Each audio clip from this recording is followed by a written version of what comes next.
Jose Marie was sitting beside Nick Faldo, and he made his excuses, like he had to go and probably do a bit of what Norm had told him, Levon had told him to do in the toilet. So he said, "Yeah, excuse me." "Yeah, sure." And off he went. Nobody thought much about it. Nick said, "Shh," to everyone, and winked, and got out the salt shaker, opened up the top, and poured a whole thing of salt into his coffee. Out he came, sipped his coffee, and Nick said, do you want some more sugar? Just like that. It was the funniest thing I've ever seen. Peter Senior, I think, he nearly vomited with laughter. Norman von Neider, you know that sort of cough he gets when he laughs a lot and you think he's joking? He was bent over, just, spared. It was almost asphyxiating. I think Jose Marie got him down, gave him mouth to mouth, which was another story in itself, and very, very funny. That was you would have seen the photographer shot of that. Yes. Yes. That was the spark. Two blokes made for each other. I read that as that was the spark. Pouring the salt in, which is always very, very, very, very, very funny and subtle. But then just to top it off with, would you like some more sugar in your coffee? The timing, tremendous. The timing, yeah. And the reason why I say this was I'm pretty sure that I saw pictures, maybe in this morning's or yesterday's paper, of Johnny Hewson with Ronnie Corbett doing a round of golf. Oh, that'd be right. And that would be a Well, Ronnie loves his golf. Yeah. It must have been a pro-am celebrity tee-off sort of comp. Yeah, great club at speed. But I've seen Nick as well, when people have left the table, just get a fork and bend it and sit it on the seat so that when they come back they split their pants.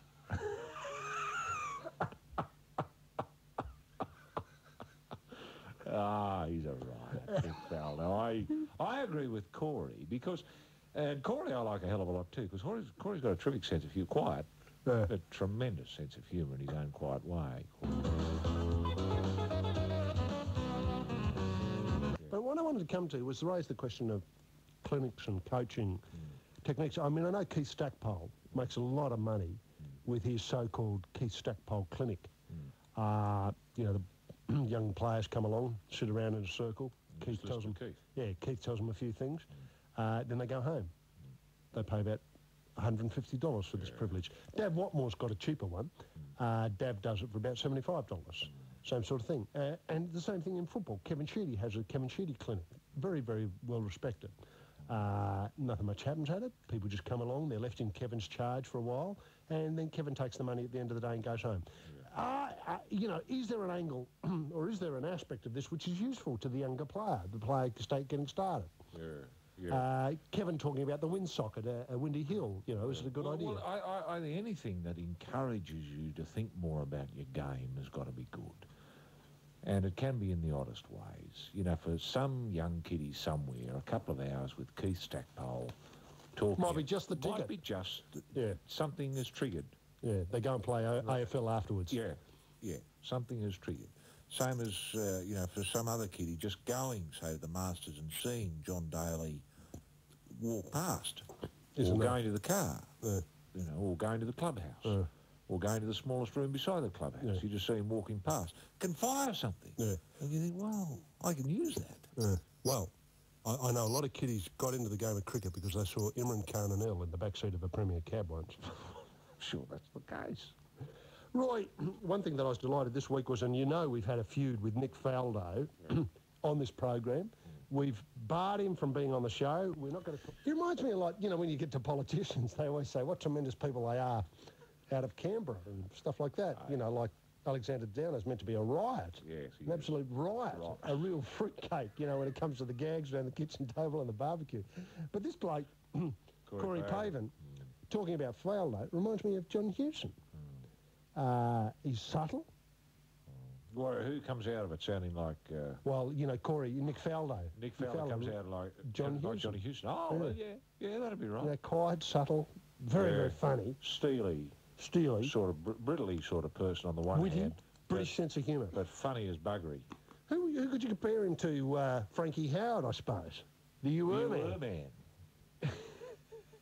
He's a little more subtle than that, I think. The Crawford boys, some mothers do out of him. Yeah. Wow. It still is. I was just talking to him the other night. We were talking about club head speed. And he said slow is fast. He's that sort of bloke. Yeah. You know, an absolute bloody total mystery loon. He left us some years ago. But it's still great to see him at lunch. Well, I think his heads would think big. But apart from that, terrific bloke. Listen to the world on Triple J.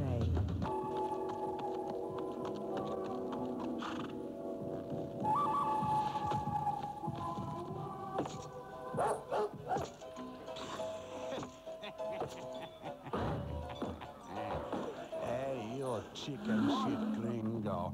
Before I shoot you down like the scum-sucking son of a pig that you are and send you to your maker, I am going to grant you one last wish. So, gringo, what's it going to be? On the life on Triple J. The old firm is back together once again. There's Wally, Edo, God, Bert, the Supermax, Shane Gould, and most importantly, you, all snug under the This Sporting Life Doona on Triple J.